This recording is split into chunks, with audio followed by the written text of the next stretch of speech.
Hello, my frontiers of knowledge. Welcome to this platform with Mr. Soup. Today, we are going to continue with mathematics. And remember, we are doing quadratic curves where we are learning on how we can be good at sketching quadratic curves. Now, remember that I made a video where I talked about on how you should go about sketching the quadratic curves. So today, we are presented with a very simple equation where we are saying sketch the curve of y is equal to x to the power 2 plus 7x plus 10. So remember that for you to start the procedures, first and foremost, you need to say let y be equal to 0. This is your first step. So you're going to say let y be equal to 0. Okay, then you are going to copy your equation, and where there is y, you are going to put a 0. So this is your first step that you are going to consider, plus a 10. So now, after you say let y be equal to 0, the next step that you are going to do is to understand on how you can factorize so that you have two possible values of x, because this is a quadratic equation and it has a power 2, which is making it to be a quadratic equation. Therefore, we are going to factorize this particular expression or equation by using product sum and factor method, or product sum method. It is the one that we are going to use for us to factorize this particular equation. So this is the most important stage to those of you who are in grade 11 who don't understand the product sum and factor method, one way of factorizing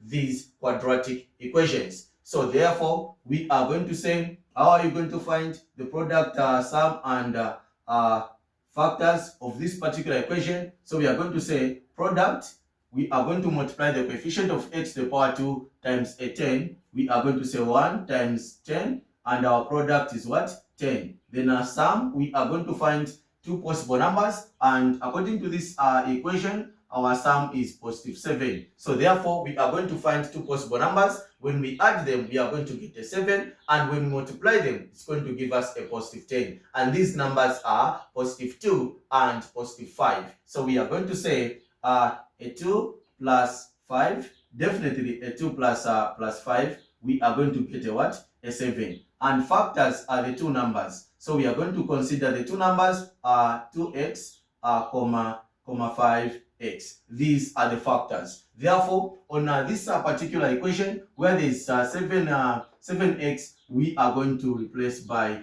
the two possible factors. So we are going to maintain x to the power 2, and this is going to be plus 2x, and definitely it will be a positive 5, and this is going to be positive 10. And we are going to factorize. So you can actually allow me to indicate something. I can indicate something. We are going to factorize. We need to factorize, but we are going to maintain a positive what? A 0 this side. So where we are going to say 0 is equal to, what is common here? We are going to say it is x. So definitely we are saying x plus a 2. Then now we are going to get x here.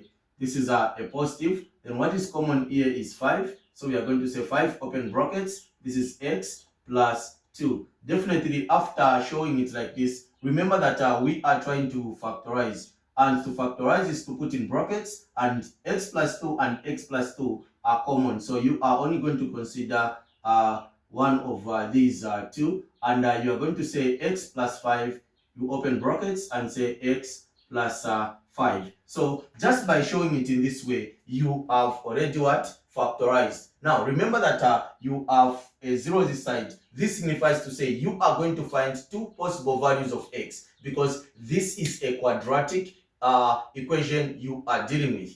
Therefore, you are going to proceed and say, if this is x plus 2 and x plus 5, then you are going to demarcate here and say 0 is equal to x plus what? Plus 2, and this side you are going to say 0 is equal to x plus what? Plus 5. Now, finding two possible values of y, two possible values of x, is going to be very simple. This is a positive and this is a positive. Definitely when it crosses the equal sign, it becomes a negative, and x is equal to negative 2, and this side you are going to say x is equal to negative what? 5. Now, this is just the second step that you need to consider. Remember, the first step is to let y be equal to 0. where you have the equation that you can solve, and before solving you are going to factorize, then finding the values of x at this point. Now after you have the values of x, you are definitely going to consider finding the value of y in this equation that you are given in the question. After you find the values of y, it is just that particular value of y that is going to guide you whether you are coming up with a minimum curve or